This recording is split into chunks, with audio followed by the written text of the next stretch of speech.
안녕하세요. 2021년 8월 7일 시행된 제97회 전산회계 2급 이론시험 해설 강의를 시작하도록 하겠습니다. 문제 1번. 다음 중 회계사항 거래가 아닌 것은 회계사항 거래가 뭐죠? 회계사항 거래란 우리 회사의 자산, 부채, 자본, 수익, 비용, 증가와 감소가 발생되어지면서 그 변동액을 화폐액으로 측정할 수 있는 거래를 회계상의 거래라고 하는 거예요. 1번을 보시면 사무실에 임대차 계약을 체결하고 임차 보증금 3천만 원 현금 지급했죠. 현금이라는 자산이 3천만 원 감소합니다. 대변에 현금 3천만 원. 임차면서 임차인이 지급한 보증금은 임차 계약 기간이 종료되면 다시 돌려받는 자산이에요. 따라서 자변의 자산 증가, 임차 보증금 3천만 원. 차변의 자산이 증가하고 대변의 자산이 감소하죠. 자산이 증감하면서 화폐액이 있으니까 회계상의 거래가 맞는 겁니다. 두 번째, 창고에 화재가 발생하여 원가 500만 원의 마스크가 소실되다. 해당 마스크를 상품이라 할게요. 우리 회사는 마스크를 사와서 판매하는 도소매 기업이라고 가정하면 상품이 소실되었죠. 자산 감소, 대변의 상품 소실된 금액이 500만 원. 화재로 소실되었으면 차변의 재해 손실, 비용 발생이에요. 재해 손실, 비용 발생 500만 원. 차변의 비용 발생, 대변의 자산 감소, 회계상의 거래가 맞습니다. 마스크 8만 장을 800만 원에 구입하겠다고 상품의 주문서를 메일로 발송하다. 주문 그 자체, 계약 그 자체는 어떤 자산 부채 증감이 발생하지 않았기 때문에 회계상의 거래가 될 수가 없죠. 따라서 답은 3번이 됩니다. 4번. 카드 대금 50만 원이 통장에서 이체가 되다. 만약에 갚아야 할 카드 대금을 미지급금이라 할게요. 미지급금. 부채죠? 카드 대금 미지급금 갚았어요. 그러면 부채 감소는 왼쪽에 미지급금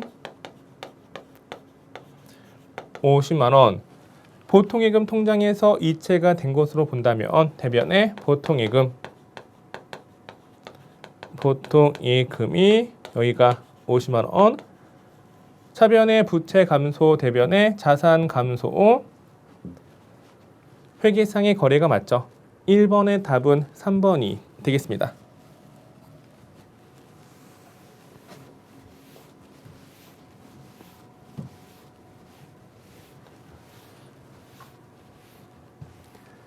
(2번) 다음의 계정 중 성격이 다른 것은 계정은 크게 두 가지가 있죠. 자산 계정과 부채 계정과 자본 계정을 표시하는 재무상태표 계정이 있고, 두 번째 수익과 비용을 나타내는 손익계산서 계정이 있는 거예요. 계정은 우리 회계에서 구분 표시하기 위한 항목, 계산 단위가 계정이라고 했죠. 이 재무상태표 계정은 다시 세 가지가 있습니다. 먼저 자산 계정, 여기가 부채 계정, 자본 계정. 손익계산서 계정은 두 가지가 있죠. 수익 계정과 비용 계정, 이렇게 구분이 되어지는 거예요. 즉 해당 계정 과목이 자산인지 부채인지 자본인지 수익인지 비용인지를 묻고 있는 문제가 됩니다. 미수익은 받지 않은 금액 자산이고요. 선수금, 먼저 받은 계약금, 판매자인 내가 판매를 하기 전에 먼저 받은 계약금은 판매가 이행되기 전에 판매자인 내가 실수하면 다시 줄 수 있는 금액이니까 부채예요. 판매자가 먼저 받은 계약금은 판매 전에 줄 수 있는 금액이니까 부채라고 보시면 돼요. 부채. 차량 운반구는 그렇죠. 자산. 당좌예금, 여기 자산이 됩니다. 1번과 3번과 4번은 자산이고 선수금은 부채니까 답은 2번이 됩니다. 3번 다음 중 현금 및 현금성 자산에 대한 그 포함 여부죠. 현금 및 현금성 자산에 포함되지 않는 것은 다시 한번 정리하면 현금 및 현금성 자산은 뭐가 있어요? 그렇죠. 먼저 통화. 그러니까 통화를 이제 현금이라고 하는 거니까 현금으로 볼게요. 이렇게 현금. 현금은 다시 통화 대용 증권이 있습니다. 통화 대용 증권. 통화는 우리가 알고 있는 지폐와 동전을 의미하죠. 통화 대용 증권은 지폐와 쉽게 교환되어지는 거 뭐가 있어요? 각종 수표, 뭐 자기압 수표, 타인 발행 수표 또는 만기가 도래한 어음, 국공채 사채 이자표 등이 통화 대용 증권이 되는 거예요. 또 우편화 증서도 통화 대용 증권 안에 포함이 되어지는 거죠. 두 번째는 사용 제한이 없는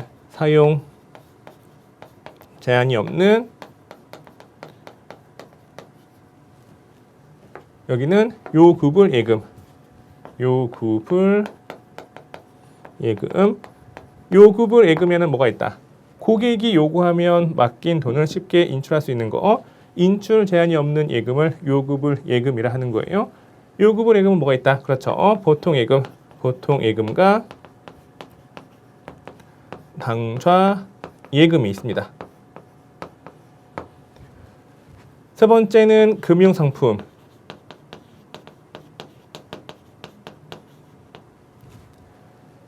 금융상품인데 큰 거래 비용 없이 현금 등으로 전환이 용이하고 이자율 변동 등에 따라서 가치 변동이 경미한 금융상품을 의미하는데 어려우니까 그냥 금융상품이고 이 해당 금융상품은 취득일로부터 만기가 3개월 이내 도래하는 금융상품을 의미합니다.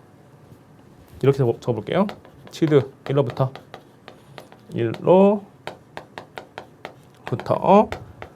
만기가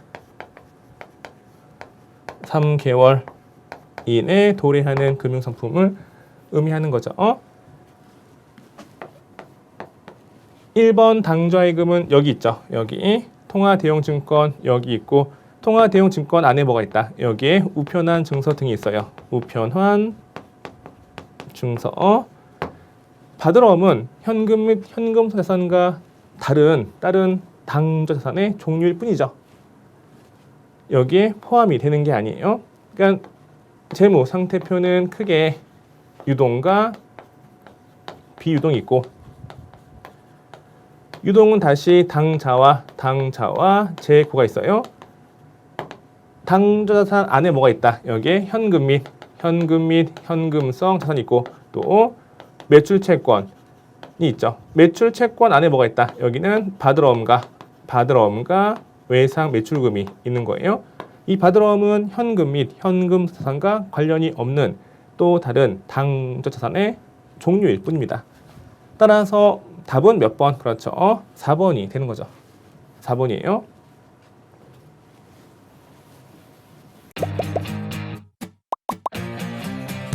에듀윌 유료 회원만의 남다른 서비스.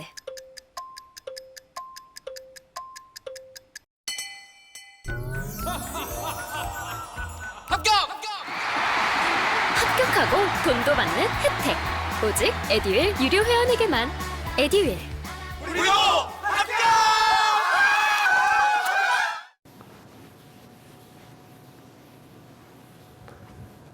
그 다음 문제. 다음 자료 활용하여 총 수익을 바르게 계산한 것은 단 주어진 자료만을 고려한다. 해당 문제는 이렇게 그림을 3개 나누어서 그리시면 돼요. 먼저 기초 시점의 자산, 기초 부채, 기초 자본. 여기는 기말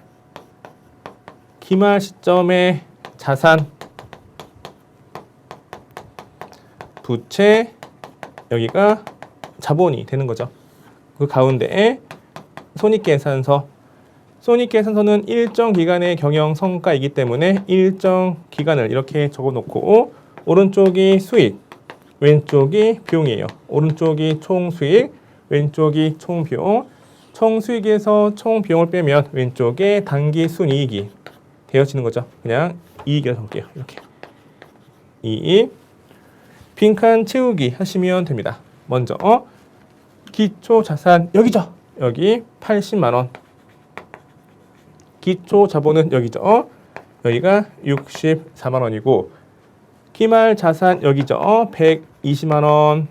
기말부채는 30만 원 여기에요. 30만 원. 총비용은 10만 원. 왼쪽에 여기가 10만 원이 되는 거고 물음은 뭐였어요? 총수익. 이거는 얼마인가? 먼저 기말자본은 기말자산에서 기말부채를 빼시면 되는 거예요. 그럼 여기가 90만 원. 또 기말자본 마이너스 기초자본이 뭐다? 그렇죠. 단기 순이익이 되어지는 거죠. 기말자본 90만 원에서 기초자본 64만 원을 빼시면 여기는 얼마예요?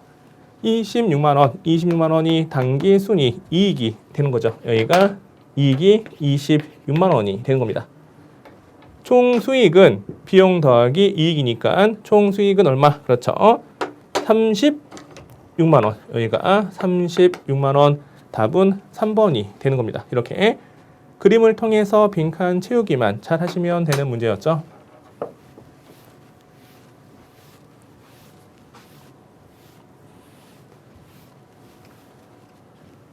문제 5번을 보겠습니다. 다음의 내용과 관련한 예시 중 성격이 다른 것은 유형산의 내용 연수를 연장시키거나 가치를 실질적으로 증가시키는 지출을 뭐라 해요? 그렇죠. 자본적 지출이 되는 거죠. 취득 후 지출, 유형자산 취득한 후에 수선 등의 지출을 취득 후 지출이라는데 여기는 지출 효과에 따라서 다시 두 가지예요.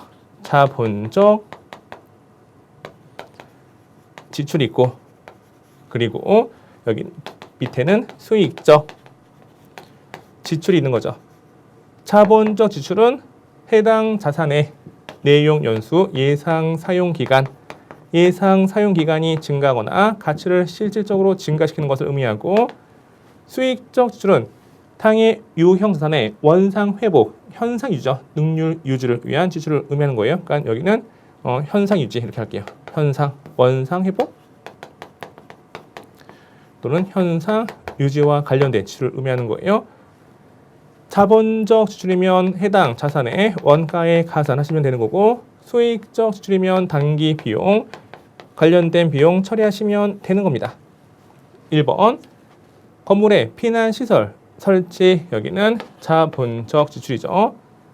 2번 파손된 건물 유리 교체는 원상 회복이니까 수익적 지출이 되는 거고 3번 건물의 엘리베이터 설치 해당 건물의 가치를 상승시키는 지출이에요. 자본적 지출.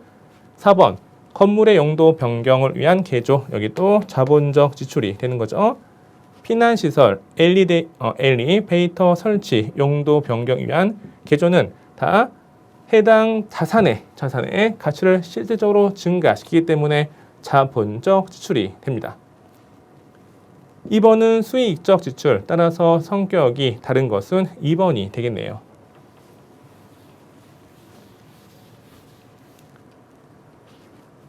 문제 6번을 보겠습니다. 다음 중 영업이익에 영향을 미치지 않는 거래는 손익계산서 보시면 손익계산서 맨 처음에 매출액, 두 번째 매출 원가, 매출액에서 매출원가 빼면 매출 총이익, 여기에서 밑에 판관비를 빼면 영업이익이 계산이 되어집니다. 영업이익에 영향을 미치지 않는 거래는 이 밑에 있는 거래예요. 그러니까 영업 외 수익이거나 또는 영업 외 비용 관련된 거래는 영업이익에 영향을 미치는 거래가 아닌 거죠. 영업이익 기준 이 위에 있는 건 영업이익에 영향을 미쳐요. 근데 이 밑에 있는 건 영업이익에 영향을 미치는 거래가 아니에요. 1번 영업부 직원들의 야근, 식사대, 식대 10만 원 현금 지급하다. 복리후생비는 판관비죠. 판관비니까 여기가 증가하면 여기가 감소해요. 두 번째, 거래처에 상품을 판매하고 배송비, 판매자가 운반비 지급한 건 운반비 당기 비용이에요. 반면에 구매자가 매입하면서 상품 매입하면서 운반비 지급한 건 상품의 원가의 가산이 되어지는 거죠. 여기는 판매자가 배송비를 지급했기 때문에 판관비 증가하니까 감소하죠. 세 번째, 광고용 전단지 인쇄 대금 3만 원 보통예금 통장에서 이체하다. 광고 선전비 판관비예요. 판관비 여기가 증가하니까 여기 감소하고. 네 번째, 소망 상사에게 단기 차입금 1,000만 원에 대한 이자 비용 10만 원 현금 지급하다. 이자 비용은 영업외 비용. 그렇죠. 영업외 비용에 해당하니까 여기가 증가하는 거예요. 여기가 증가하는 건 영업이익에 영향을 미치는 거래가 아니죠. 영업외 비용 중에 대표적인 게 뭐가 있다? 이자 비용, 기부금, 단기 매매증권 평가손실, 단기 매매증권 처분손실, 유형자산 처분, 손실 등이 있는 거죠. 답은 4번이 됩니다.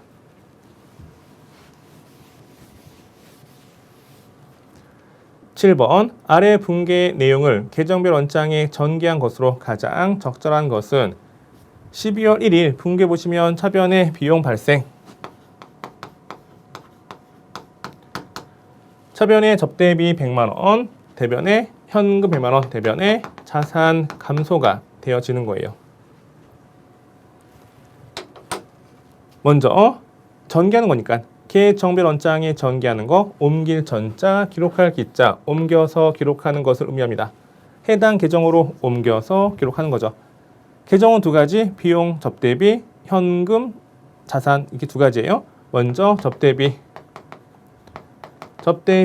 비용 계정, 비용의 발생은 어디다?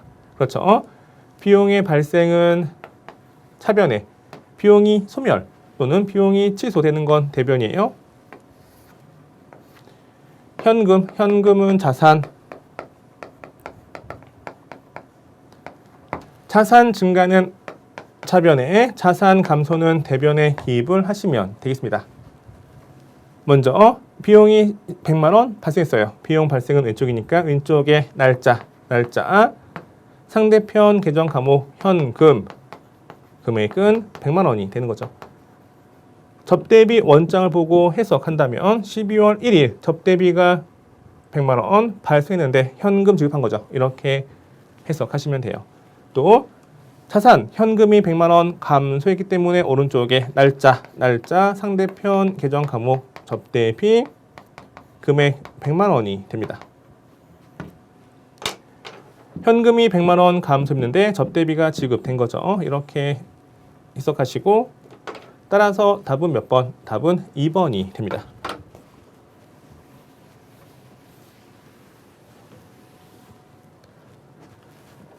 8번 다음 중 거래 판료소와 그 예시로 가장 적절하지 않은 것은 1번 자산 증가와 자본 증가, 자기 자본 5천만 원을 대표자 명의 통장에서 출자하다.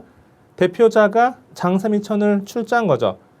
회사, 기업 입장에서는 5천이 증가해요. 만약에 현금이 증가했다. 그러면 차변의 현금이 여기가 5천만 원이 되는 거고, 출자한 자기 자본을 뭐라 한다? 출자금을 뭐라 해요? 장사하기 위한 출자금을, 그렇죠. 자본금이라는 거죠. 대표자가 입장되는 게 아니고 회사 입장에서 출자 자금이 이렇게 현금, 자산 증가 들어왔고, 이러한 장사 미천을 대변의 자본금이라고 하는 거죠. 차변의 자산 증가, 대변의 자본 증가가 됩니다. 맞죠? 2번 기장치 700만 원을 보통예금에서 지급하여 구입하다. 기계를 구입했으니까 차변의 자산 증가 여기가 700만 원이고, 보통예금에서 지급했어요. 대변의 보통예금 자산 감소 700만 원. 맞죠? 3번. 금융기관에서 1억 원을 1년 만기로 차입하고 현금으로 지급받다. 돈을 받은 게 얼마? 돈을 받은 게 1억. 돈 받았으면 자산 증가 차변에 기록하시고 왜 증가한 거예요? 차입했죠. 차입하면 부채가 증가합니다. 부채 증가는 대변 1년 만기, 1년 이내 갚기로 했으니까 단기 차입금 부채 증가 금액은 1억. 이것도 맞죠. 네 번째, 약소금 300만 원을 발행하여 외상매입금을 갚다. 외상매입금 갚았어요. 부채가 감소되어지기 때문에 부채 감소는 차변 외상매입금 300만 원. 여기는 부채가 감소한 거고, 또 어음을 발행하면, 어음이 뭐냐면 우리 회사가 나중에 돈을 갚기로 하고 발행된 증서가 어음이에요. 어음을 발행하면 당연히 부채가 증가하죠. 상품을 외상 매입하고 줄 돈, 상품 매입과 관련된 거래에서 어음을 발행하면 이때 부채는 그렇죠. 대변에 지급 어음이 되어지는 겁니다. 대변에 지급 어음 300만 원. 외상으로 매입하고 한 달 뒤에 돈 줄게. 이렇게 말로만 돈 줄게 한 게 외상 매입금인데 한 달 지났어요? 한 달 뒤에 돈이 없는 거야. 이때는 어음을 발행해서 다시 나중에 갚을게 라고 하는 거죠. 과거에 말로만 갚기로 했던 부채가 사라지면서 어음이라는 증서를 통해서 새롭게 갚기로 한 부채가 증가하는 거래가 되는 겁니다. 그러니까 차변의 부채 감소고 대변에는 부채가 증가하는 거래가 되는 거죠. 여기 대변의 자산 감소가 아니고 부채 증가죠. 차변의 부채 감소, 대변의 부채 증가가 되는 거예요. 차변의 부채 증가가 올 수 있다 없다? 올 수 없지. 따라서 답은 4번.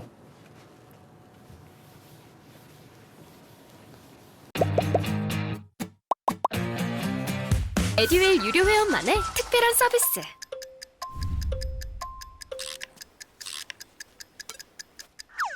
같이 하자.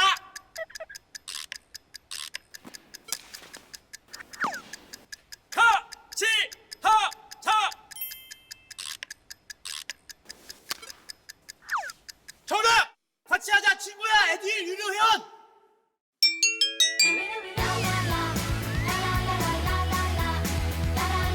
친구 소개하고 현금 받는 혜택. 오직 에듀윌 유료 회원에게만. 에듀윌.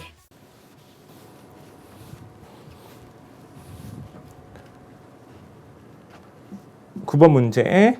아래 설명에서 가로 안에 적절한 단어는 무엇인가? 가로는 제품, 상품 등의 매출액에 대응되는 원가로서 이게 뭐죠? 만약에 상품을 100원에 매입해서 200원에 팔다. 200원이 상품 매출액이 되는 거고 매출액에 대응하여 사온 금액 매입 원가는 상품 매출 원가에 대한 설명이 되는 거죠. 따라서 답은 2번 매출 원가가 됩니다. 판매된 상품의 매입 원가라고 보시면 돼요. 제조 원가는 일단 무시하고 가로 안에 산출 과정은 손익계산서 본문에 표시가 되거나 또는 주석으로 기재하시면 됩니다. 10번 문제. 다음 중 감가상각을 하지 않는 유형자산은 감가상각이 뭐죠? 감가상각. 유형자산, 취득과 관련하여 쓴 돈, 감가상각 대상 금액을 수익 창출 기간 동안 비용 배분 절차가 감가상각이 되는 거고 감가상각하기 위한 요건은 두 가지가 있어요. 첫 번째는 사용하여 수익이 창출될 것. 두 번째, 감가니까 가치가 감소할 것. 가치가 감소할 것. 감가상각하지 않는 유형자산 뭐가 있다? 토지와 건설 중인 자산이 있죠. 건설 중인 자산은 건설 중이기 때문에 사용하는 게 아니고요. 또 가치 감소하지 않아요. 따라서 답은 4번. 우리 시험에 잘 나오는 감가상각하지 않는 유형자산은 두 가지. 무엇과 무엇이 있다? 그렇죠. 토지와 건설 중인 자산이 있습니다. 건물, 비품, 기기장치, 차량 운반구 등은 감가상각 대상이 맞습니다.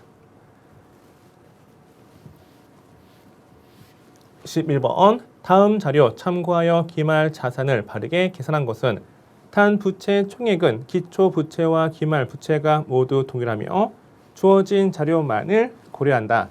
여기도 3칸 나누어서 푸시면 돼요.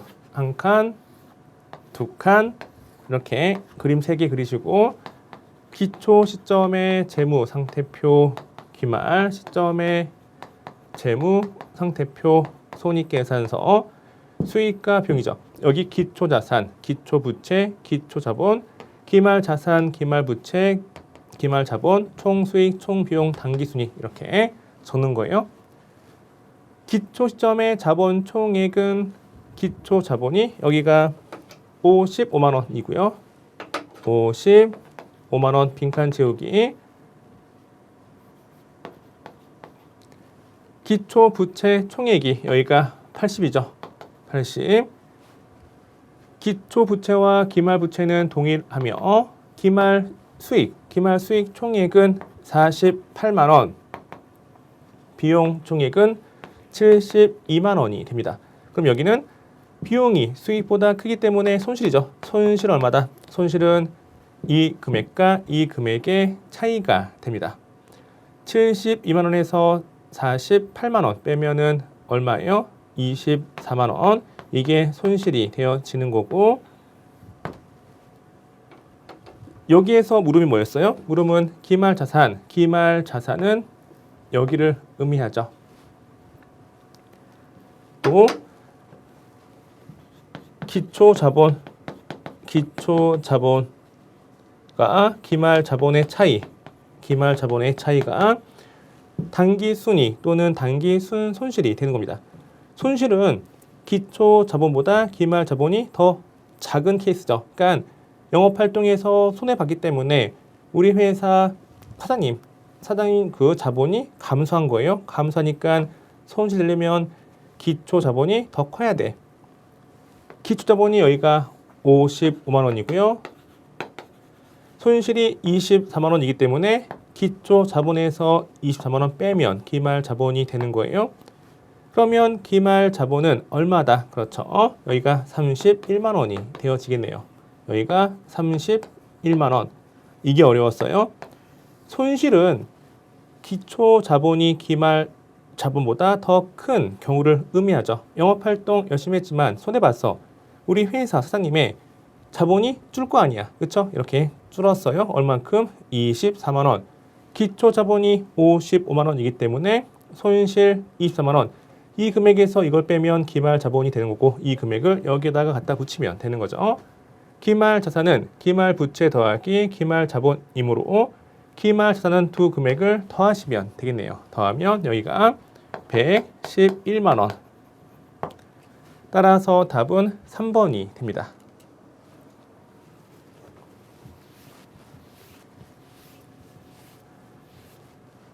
12번 문제에 물리적 실체가 없지만 미래 경제적 효익을 갖는 비화폐성 자산 뭐예요? 형체 없는 자산. 그렇죠. 무형 자산과 관련한 계정으로 올바른 것은 기장치 형체 있기 때문에 유형 자산.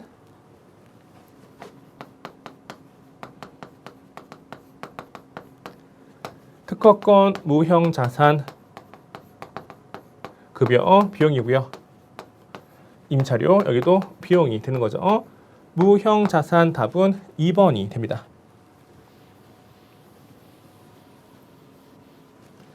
13번 상품 매출 수익에 대한 계약금, 그러니까 상품을 판매하기로 하고 먼저 받은 계약금 거래처로부터 현금으로 받고 대변에 상품 매출 잘못 분계하였다.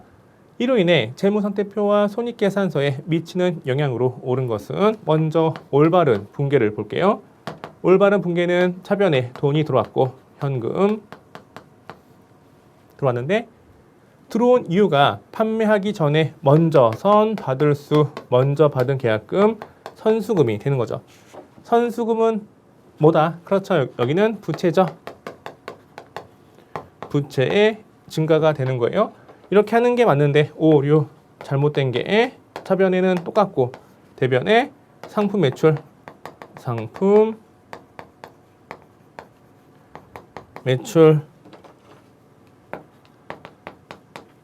수익 발생 이렇게 해야 할 것을 장부상 이렇게 잘못 기록한 거예요. 없어야 할 수익이 있으니까 수익이 과대계상, 수익이 과대계상이 되어 있고 있어야 할 부채가 장부상 기록되지 않았으므로 부채가 과소계상, 부채가 과소계상이 되어지는 거예요. 따라서 답은 4번. 이렇게 해야 할 것을 이렇게 잘못한 거죠. 없어야 할 수익이 있어. 수익이 과대계상. 있어야 할 부채가 없어. 부채 과소계상이 되어지는 겁니다.